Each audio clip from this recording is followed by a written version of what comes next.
বছর study table. দেখো আমার মেয়ের কান।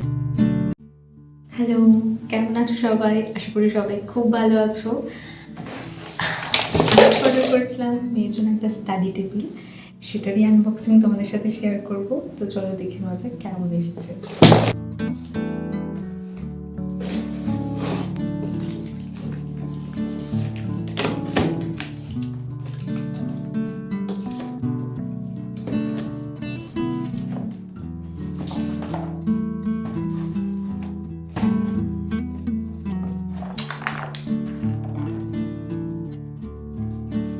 তো দেখতেই পাচ্ছ স্টাডি টেবিলটা কিন্তু খুব সুন্দর এসেছে, যেমন দেখেছিলাম ঠিক তেমনই এসেছে। কিন্তু যে কোনো বাচ্চারই খুবই পছন্দ হবে।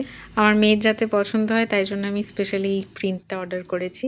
এই কিউট হ্যালো কিটি প্রিন্টটা দেখে আশা করি মেয়েরও খুব পছন্দ হবে। এটা আমি অর্ডার করেছিলাম মিশো থেকে। এর প্রাইসটা আমি স্ক্রিনে মেনশন করে দেব। এখানে চক পেন্সিল রাখার জন্য একটা বক্সও দেওয়া আছে, তবে এর হাইটটা একটু বেশি, এটা বড়দের জন্য আরও বেশি ভালো। আমার মেয়ের জন্য এটা হয়তো একটু বেশি উঁচু হয়ে যাবে। আচ্ছা, এরই সাথে এখানে একটা জলের বোতল রাখারও জায়গা আছে, আর ফোন ট্যাব এসব রাখারও জায়গা আছে সামনে। তো ছোট বড় সবাই এটা ইউজ করতে পারবে, আর নানানভাবেও ইউজ করতে পারবে। যেমন স্টাডি টেবিল হিসেবে তো ইউজ করতে পারবেই, সাথে সাথে drawing, art and craft, cake cutting, নানান কাজেই ব্যবহার করতে পারবে। তো আমার তো এটা বেশ পছন্দ হয়েছে। চলো দেখি আমার মেয়ের কেমন লাগে। তো আমার মেয়েকে এইভাবে গুছিয়ে আমি দেওয়ার পর ও কিন্তু বসে গেছে লিখতে।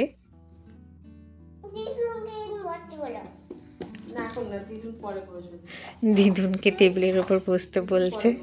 তো দেখো এইভাবে বাচ্চাদের জিনিস গুছিয়ে দিতে পারবে, ওরা নিজেদের মতন এখান থেকে বের করে ব্যবহার করতে পারবে।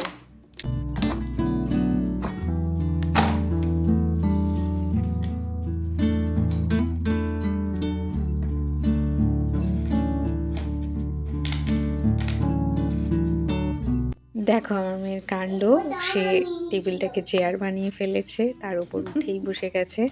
ও এখন ওর উপরে বসে বসেই লিখবে।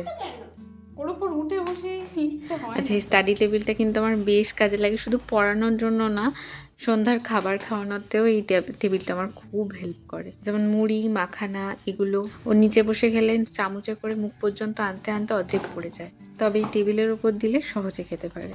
এই টেবিলটা কেনার প্রায় 2 মাস পর আমি তোমাদের সাথে ফাইনাল রিভিউ শেয়ার করলাম। এখনও অবধি টেবিলটা ভালো আছে, তবে আমার মেয়ে এর উপর উঠে যা উৎপাত শুরু করে, জানি না কদিন ভালো থাকবে। তো তোমরাও চাইলে এটা পারচেস করতে পারো, কম বাজেটে বেশ ভালো একটা জিনিস। তো আজকের ভিডিওটা এখানেই শেষ করছি। আজকের মতন টাটা। সবাই খুব ভালো থেকো, আর আমার চ্যানেলটাকে অবশ্যই সাবস্ক্রাইব করো।